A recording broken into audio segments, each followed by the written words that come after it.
Hi, love. Good afternoon, Beverly. Good afternoon to all of you. This is August 1st, 2012, and my name's Bill, and I'm living large and loving life in Olympia, Washington. And today we're going to talk about, let's talk about unlimited potential. Or unlimited possibilities, if you want. And we'll start with one of my old favorite quotes. A lot of people think it was quoted by Robert Kennedy, but it wasn't. He just used it in a speech. It's by George Bernard Shaw. And it's been misquoted several times, so, depending on what variation you decide to take, we'll just pretend I'm either paraphrasing or I'm getting it right. Okay?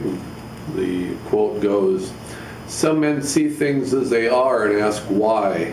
I dream things that never were and ask why not." Unlimited possibilities. I picked this subject because Bev turned me on to a TED Talks about a teacher in South Bronx, New York, by the name of Stephen Ritz. Stephen Ritz. Thank you, Beverly. And Ritz has done some incredible things in his classroom.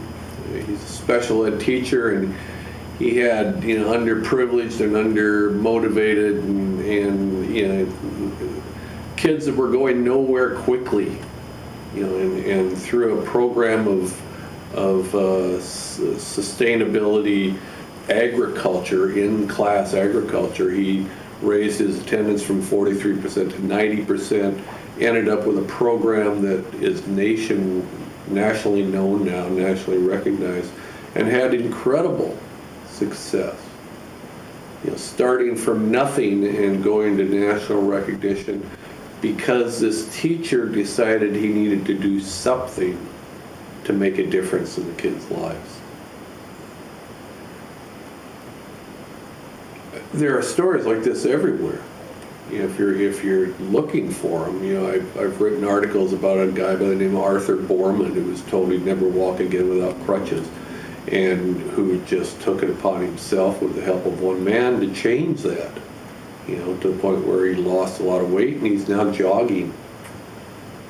There's a young kid that, as a first grader, and I don't remember his name, it's Ryan something, but as a first grader, heard through his teacher that there wasn't drinking water in Africa in a lot of the villages. And so he took it upon himself to save money for toiletries, for bathroom facilities, and for drinking water wells.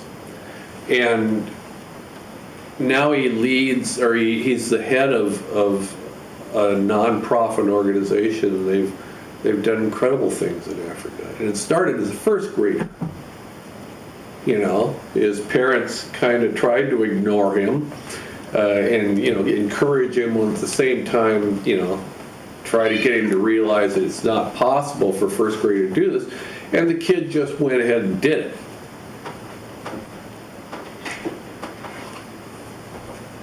I guess why I wanted to do this film today was because I'm seeing more and more people who meet an obstacle and just stop.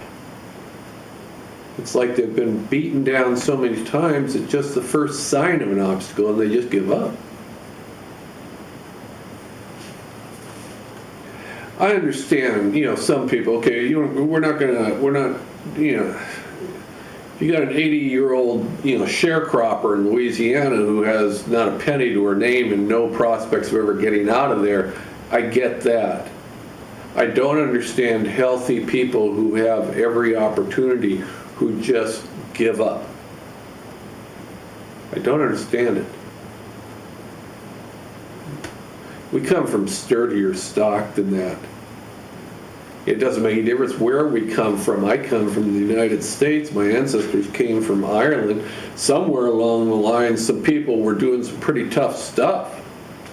My parents worked during the Great Depression when they were 13, 14, 15 years old. I had next door neighbors Sam and Dolores Conrad, who came across the United States on the Oregon Trail. Dolores walked. Try that someday. Go out for a 1,500-mile stroll, and tell me that you've got problems. Tell me that you've got adversity. But they needed something badly enough, they wanted something badly enough, to hell with the problems facing them, they just did it.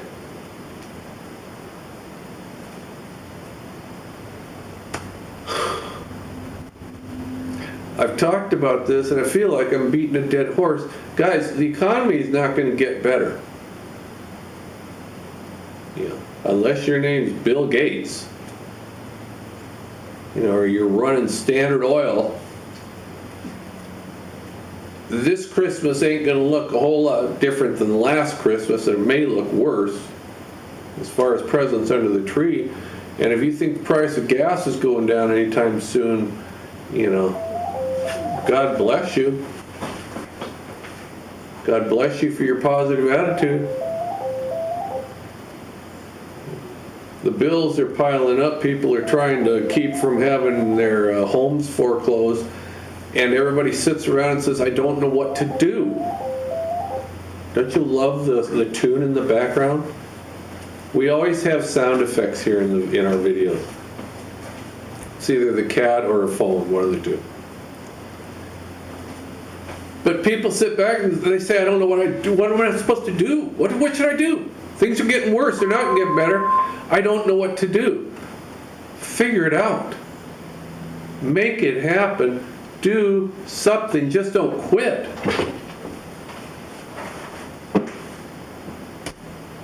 You're made from sturdier stock than that.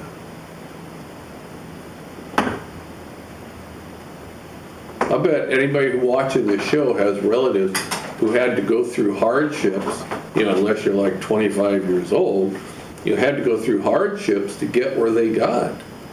And they didn't give up.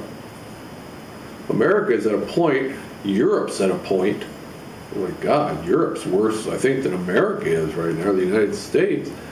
We're at a point where if individuals don't band together or pull up their bootstraps and show some moxie, things are going to get worse.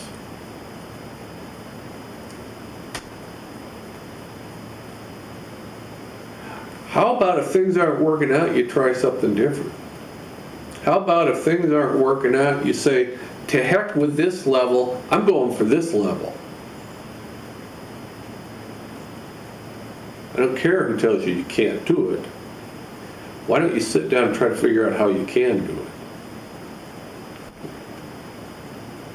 And don't tell me I don't know what I'm thinking about. Don't tell me I don't know what I'm talking about. I quit a job when I was 61 with no medical, no nothing. And I've made it happen over the last 2 years. People told me I couldn't write. Bev told me I could. I thought I could, and I have. Don't tell me I can't do something. You tell me I can't do something, you better get out of the way of the door, because I'm going through it to find out a way to do it. It's inexcusable. You can't quit. You can't give up. You have to make it happen. And you can't rely on the government. You can't rely on your employer. You got to rely on the people you love. Community starts with family. Community starts with loved ones. Then you can branch out your community, add a few people, and you've got a powerful unit. But do not give up. Maybe you got some friends who are in the same financial situation as you are. Get together. Come up with a solution. Don't sit in front of the TV for 10 hours and then figure out why your life ain't getting better. Hello?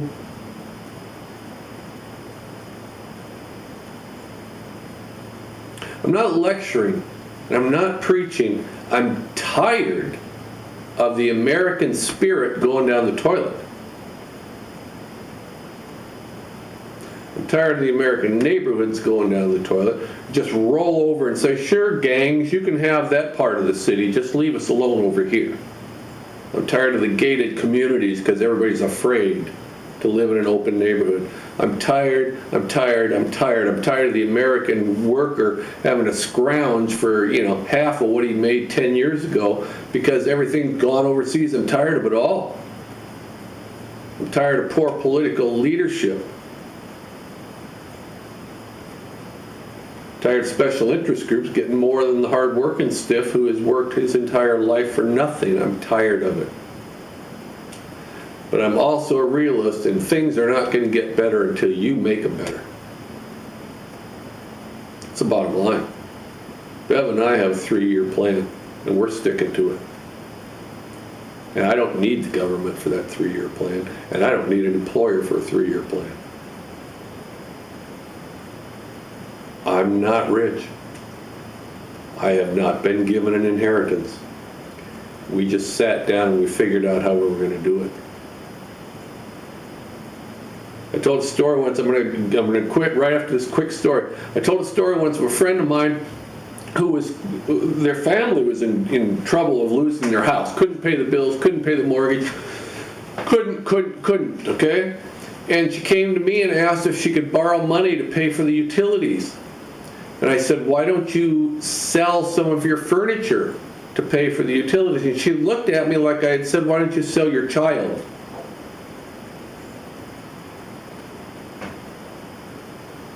Please, someone explain that to me. How it's more important to hold on to the furniture and let someone else pay your utilities than to find a way on your own to take care of it. That's giving up. And that's losing track of priorities. Make it happen. Some people see things as they are and ask, why? I dream of things that never were and ask, why not? Don't tell me you can't do it. I wish you all peace and happiness. Thank you. Live long and prosper.